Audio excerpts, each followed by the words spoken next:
গরমে হিট হয়ে যাইতাছি, কুম্বালা রেডি হয়ে বই রয়েছি। রেডিও না যাইতা না তুমি আমরা বাইর। আমি তোমারে না হরছি না, নুন জবন না ধুনটান না তাকান না। আমি রোজাইদের মধ্যে কিরা কাটছি এই হুরবাড়িটার মধ্যে, যাতে আল্লাহ আমার কোনোদিন না নেওয়া। কিয়া আমরা বাড়ির মানুষে তোমার কই দেখাম সামাইরা দিল।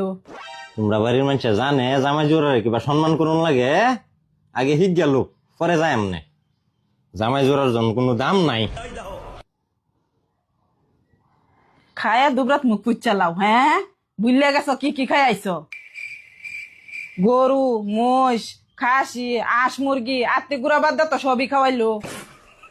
সোয়াই, ফুলফিডা, দই মিষ্টি, ঠান্ডা, আর কি লাগে? 15 বছরে পুরান জামাই রে এতে বেশি কি খাওয়া? চা দিছিন, একবারও তো চা দিল না। আমি যেটা বালা ভাই এটা যদি আমারে না দে, তে আমার কিরম সম্মানটা করা হইলো এটা আমি বুঝি না। আমার হিগাই